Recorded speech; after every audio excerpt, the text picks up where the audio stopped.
Hi everyone, welcome back to this series of Agile practice questions, ideal for your PMP exam or your Agile Certified Practitioner exam. We've got 10 brilliant questions for you today. Let's get into them. Retrospectives are typically held at the end of an iteration, but an Agile team can hold retrospectives at any other time.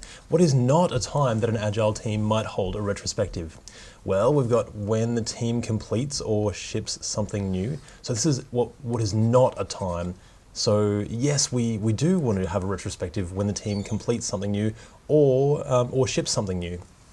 When more than a few weeks have passed since the previous retrospective, yes, it's good practice to hold them at least every couple of weeks, at least every 2 weeks, around the end of your iteration usually. When the team appears to be stuck and completed work is not flowing, that's also a good time to hold a retrospective, so we do want that. Or lastly, when the feature backlog has not been created and work is yet to begin. Typically, a retrospective is about work that we've done already or how things have been going. So if we haven't started yet, probably not the best time to hold a retrospective. Let's go with answer D. Answer D. A team retrospective is there to gather feedback and improve on the team process once that process is in place. It iterates towards improvement and it's not held before the work or the process has begun, as there's nothing to gather feedback on yet. So that's a really good one. What a good question to start with. All right, let's get into the next question.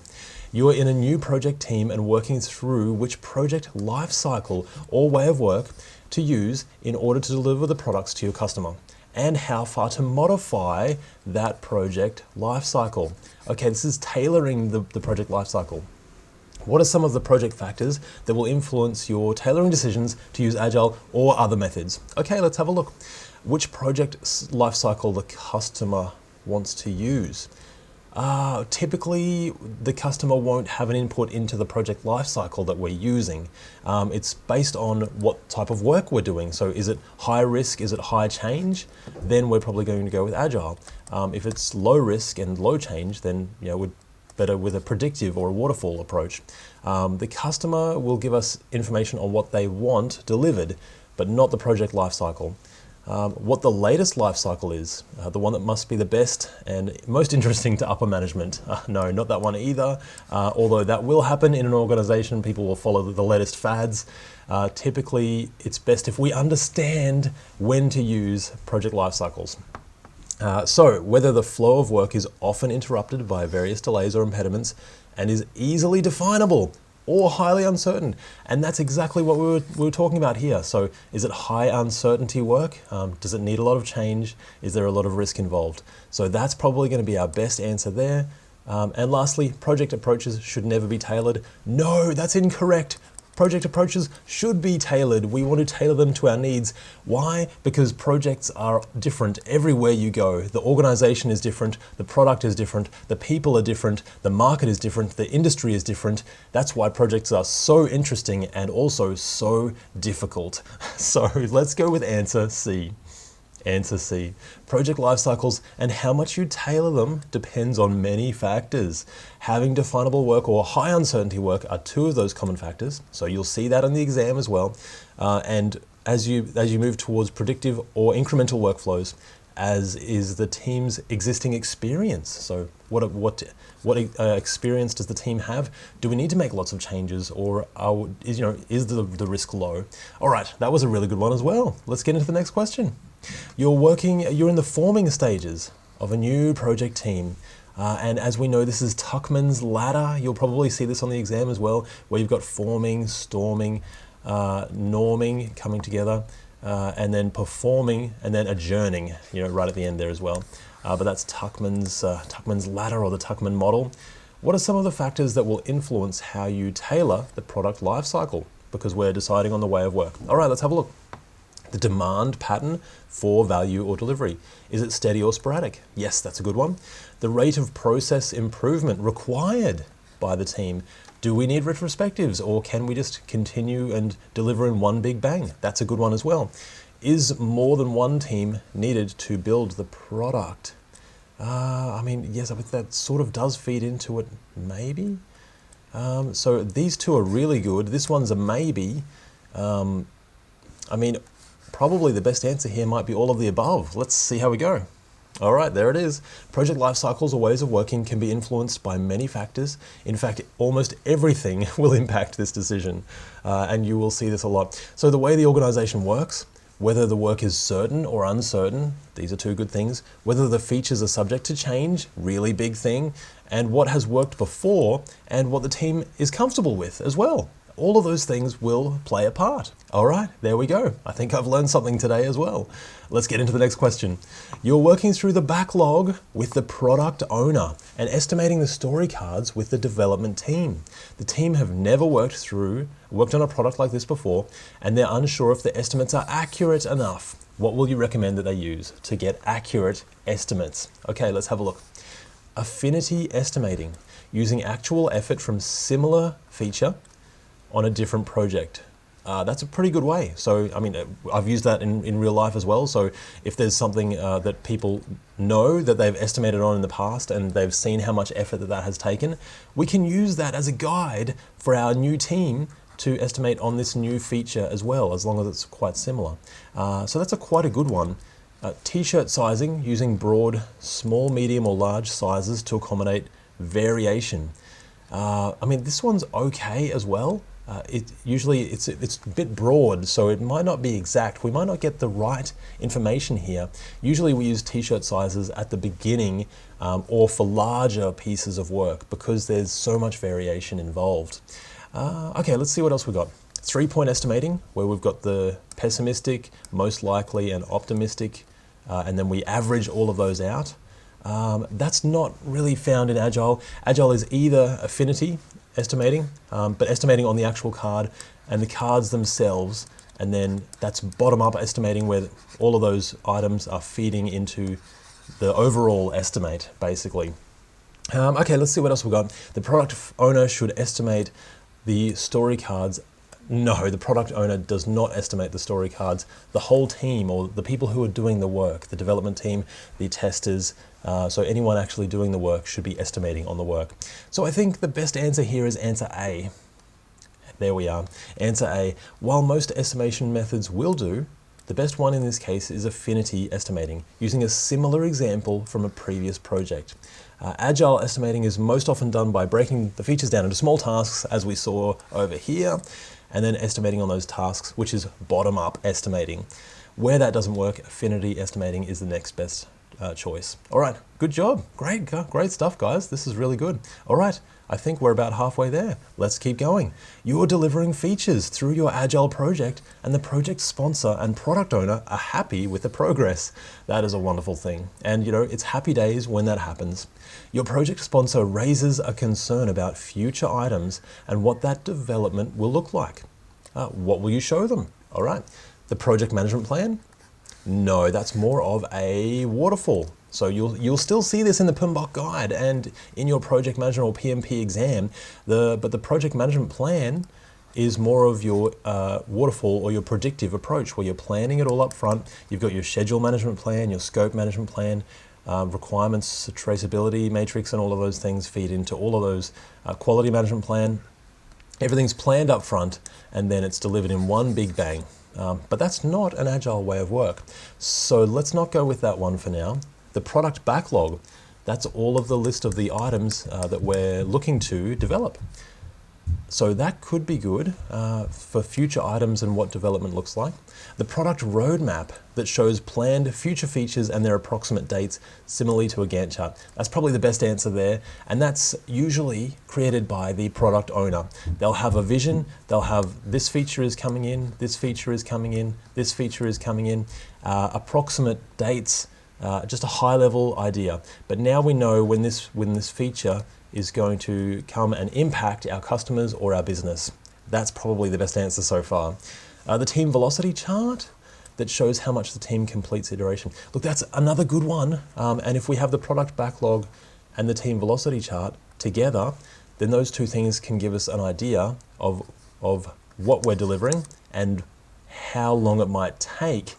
But yeah, probably it's not really about the future items and what that development looks like, so the broad features. Probably the best answer here is the product roadmap. Let's go with answer C. And there it is. A product roadmap is a visual display of the product releases, similar to a Gantt chart or a project schedule, but it's based around Agile feature releases. High-level view, adjusted as necessary, usually done by our product owner. All right, that was a great question. Let's see what else we've got. You're doing great, keep going. The Agile team is estimating story cards using planning poker. For one of the larger features, some of the team have estimated 3 points, while the others have estimated 8 points.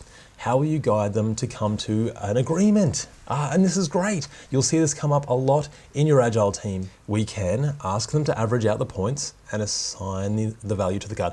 We don't want to average because we want people to have a voice and say, why is it low or why is it high? And then we discuss.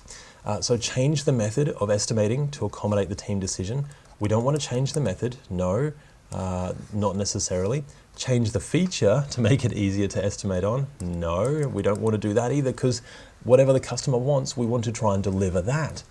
Ask the high and the low estimates to discuss their reasons and the team to estimate again until a consensus is reached or more information is needed. Maybe we need to go away and get more information.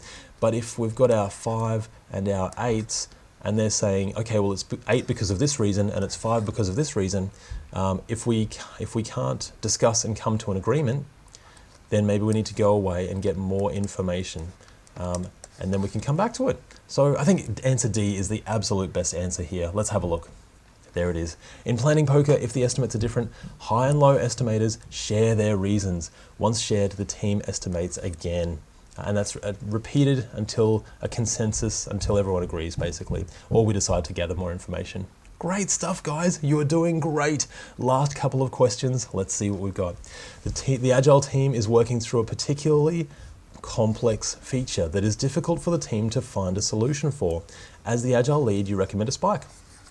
What is a spike? Well, this is a good one. Okay, and let's have a look at these initially. Already I can see the spike, because this is nice and easy. It's just a definition. A spike is a time-boxed task to explore or investigate an issue. It's not necessarily development itself, it's more research, so gathering information. So let's look at the others. A shifting of the feature into another iteration. No, that's just backlog management, so that's fine. A short meeting at the beginning of the day to discuss tasks in progress. That is your stand-up, so that's not it either.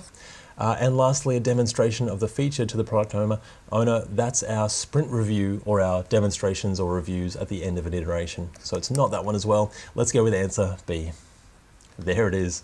A spike is a time-boxed task to explore or investigate an issue. And that's really great. It's separate from development work and it's only used if something needs to be figured out or investigated.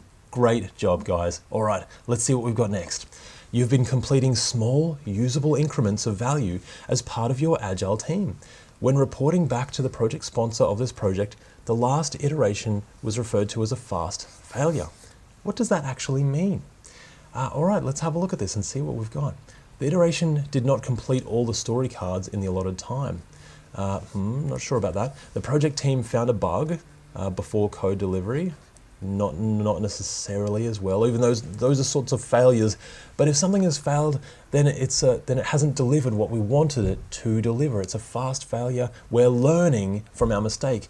You might call it a minimum viable product, and we're learning. And from that perspective, we've gotten value, but maybe we need to adjust our approach going forward. So the proof of concept for that iteration did not have the intended outcome. And that's exactly what we're talking about there. The proof of concept or the feature or that sort of thing, that's probably what we're going for as a fast failure. The product backlog was not well groomed to start the next iteration. That's just a process thing in Agile. So that's totally fine. Not really related to this question. Let's go with answer C. All right, great. The Agile operates on the concept of delivering increments of value, features that we're delivering consistently. Fast failure means that particular increment was not successful. It didn't deliver what we wanted it to, and now we need to adjust. Very simple and part of the beauty and the power of Agile. All right, Great job, guys. All right, last two questions. You've done absolutely great work. Keep going. We've got last two. Now we've got scaling frameworks. So this is good stuff. Scaled Agile framework or SAFe. You'll see this come up quite a lot because it's a bit of a combination, really, between waterfall and Agile. So, and it's quite well defined. So you'll see organizations latch onto this pretty well. Whether it's exactly Agile or not is another story, but it's a scaling framework. So roles and activities in the portfolio, program, and project levels focuses on organizing the enterprise around value streams that provide value to the customer. What is not one of the principles of SAFe? Take an economic view and apply systems thinking. That's definitely it. Systems thinking is where a small piece of, a small change, it's like cogs in a wheel that will affect that, and that will affect that, and that piece will affect that piece. And so ultimately it ends up affecting the whole system as a whole. Visualize and limit the work in progress, reduce batch sizes. That's a good one as well. That's a common Agile principle. Limit the work in progress. That's our Kanban, work on the wall. Plan carefully for large single feature release. Ooh, maybe not. Let's see what else we've got. Build incrementally with fast integrated learning cycles. Probably that one. And again, with any of these questions around the Agile frameworks, additional frameworks, just go back to our normal Agile principles. And so for a single large release, that's more of a waterfall item. So even though, SAFe, it can be a combination of waterfall and Agile, basically, let's go back to the Agile principles themselves. And for the purposes of this, let's not choose the one that is a single release, because that's more of a waterfall and less of Agile. So let's go with answer C as the incorrect answer. Okay, that's great. So SAFe uses the Agile principles, but scales them across teams and across the organization. These include systems thinking, visualizing work in progress, building incrementally, planning long-term for a single release is a predictive way of work. And you've done so well. We're up to the last question. Scaled Agile framework again focuses on detailing those practices, roles, and activities in the portfolio, program, and project levels. It organizes the enterprise around value streams. What is not one of the SAFe principles? All right, this is good. We're getting a good view of SAFe here. So make sure that stakeholders know when you did more work than your teammates. Well, I think right away we can say that that is our incorrect answer here. Let's see what the other ones are. Apply the cadence for synchronizing with cross-domain planning. Okay, I mean, that's a long way of saying scrum of scrums. So really, we want to be catching up and representing our team across the other teams, or in a predictive program, you might call it a program. So, in a normal predictive way of work, you'll call it, you've got your projects, they feed up into a program, multiple programs feed up into a portfolio. And this is just the same thing, except we're managing it using an Agile way of work with scrums and short meetings. Unlock the intrinsic motivation of knowledge workers 100% and decentralize decision making. So yes, we don't want that decision making to be centralized. Everyone can be part of that decision. So the incorrect answer, answer A, and there it is. Agile focuses on individuals and interactions over processes and tools. So people are one of the most important aspects in a team, and we focus on those interactions. And there we go. You have done it. And we've got a few extra things on scaling frameworks and that sort of thing. So that's really, really great. I've had an absolute blast doing these questions with you, and I hope you've had a good time too. I also know you are well prepared for your exam. Keep going, because I absolutely believe that you can pass your exam. And I know that you can learn more about Agile if that's what you're wanting to do as well. I'll see you in the next video, and bye for now.